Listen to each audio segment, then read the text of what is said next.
ঈদের ছুটি প্রায় শেষ। গ্রামে পরিবারের সঙ্গে ঈদ উদযাপন শেষে দেশের বিভিন্ন প্রান্ত থেকে আবারও ঢাকায় ফিরতে শুরু করেছে মানুষ। সড়কে যানবাহনের পাশাপাশি কমলাপুর রেল স্টেশনে যাত্রীদের চাপ চোখে পড়ার মতো। শেষ সময়ের ভিড় এড়াতে অনেকে আগে ভাগে ফিরছেন, তাই পড়তে হচ্ছে না টিকিট ও যানজটের দুর্ভোগে।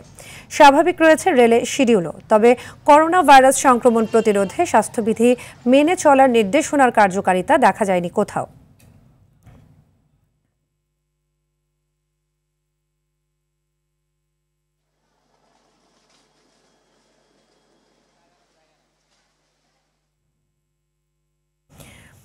ঈদ শেষে কর্মস্থলে ফেরার বিষয়ে জানাতে চট্টগ্রাম থেকে সরাসরি যোগ দিচ্ছেন সহকর্মী সাইফুল মাহমুদ।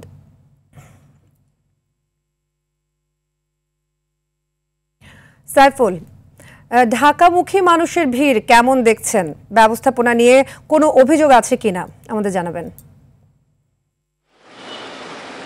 জি সাদিয়া, আসলে যেমনটি জানতে চেয়েছিলেন আমি শুরুতেই বলবো, চট্টগ্রামে কিন্তু সেরকম কোনো অনিয়ম কিংবা অব্যবস্থাপনা কিন্তু চোখে পড়েনি। যারা কোরবানির ঈদ পালন করতে গেছেন তারা কিন্তু আসলে অনেকেই কিন্তু আসলে বিভিন্ন জায়গা থেকে কিন্তু আসলে চট্টগ্রামে আসতে শুরু করেছেন। বিশেষ করে যারা চাকরিজীবী মানুষ তারা কিন্তু ইতিমধ্যে কিন্তু আসতে শুরু করেছেন আগেভাগেই, যেহেতু আরও মাঝখানে বন্ধ রয়েছে 2 দিন, শুক্রবার এবং শনিবার। এর ভিতরে কিন্তু অনেকেই কিন্তু আসলে চলে আসছে। বিশেষ করে কুমিল্লা, নোয়াখালী এই অঞ্চলের মানুষগুলো কিন্তু আসলে ইতিমধ্যে চট্টগ্রামে এসে পৌঁছেছে এবং আমরা এখানে বেশ কিছু কাউন্টারদের সাথে কথা বললাম। তারা যেটা জানালো, আসলে বিশেষ করে রংপুর অঞ্চলের এবং বগুড়া অঞ্চলের মানুষগুলো আজকে রওনা দিবে, হয়তো আগামীকালকের শুক্রবারের মধ্যে তারা এসে পৌঁছবেন বলে তারা মনে করছেন। তবে যতগুলো গাড়ি আসতেছে সবগুলো গাড়িতেই কিন্তু আসলে যাত্রী ফুলফিল থাকতেছে, কোনো গাড়ি কিন্তু খালি আসতেছে না। এবং চট্টগ্রাম থেকে অনেকে কিন্তু ঢাকা যাচ্ছেন, তবে ঢাকা যাওয়ার লোক সংখ্যা কিন্তু যাত্রীর সংখ্যা কিন্তু খুবই কম। তবে গাড়িগুলি কিন্তু অনেক ঢাকার উদ্দেশ্যে যে গাড়িগুলি যাচ্ছে সেগুলি অনেকটা কিন্তু ফাঁকা যাচ্ছে। বিশেষ করে যেই উত্তরাঞ্চল থেকে যে গাড়িগুলি আসছে সেগুলি কিন্তু আসলে ভর্তি হয়ে আসছে। তবে এখানে স্বাস্থ্যবিধি মানার যেই কথা বলা হচ্ছে সেটা কিন্তু মানা হচ্ছে না। সাদিয়া, এই ছিল আমার কাছে এই মুহূর্তে সর্বশেষ সংবাদ। ধন্যবাদ সাইফুল। এবার রাজধানীর কমলাপুর রেল স্টেশনে রয়েছেন আমাদের সহকর্মী বিপুল দেবরয়, সরাসরি যুক্ত হচ্ছেন তিনি। বিপুল, ঈদ পরবর্তী ফিরতি যাত্রার সার্বিক চিত্র কেমন দেখতে পাচ্ছেন আমাদের জানাবেন।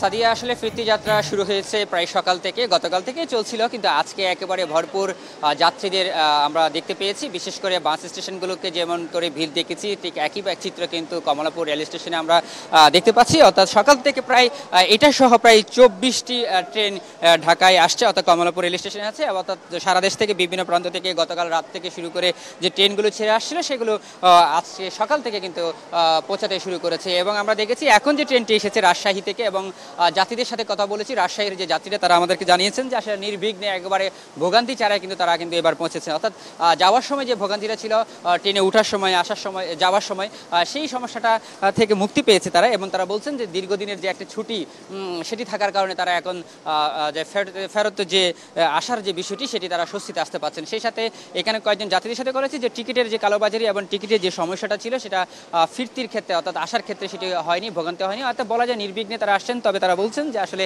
পরিবার পরিজনকে ছেড়ে আসতে একটু তাদের কষ্ট হচ্ছে। অর্থাৎ তারা বিগত কয়েকদিন সময় যে পেয়েছে তারা সেই ঈদটা খুব আনন্দ এবং ভাগাভাগি করে নিয়েছে স্বজনদের সাথে।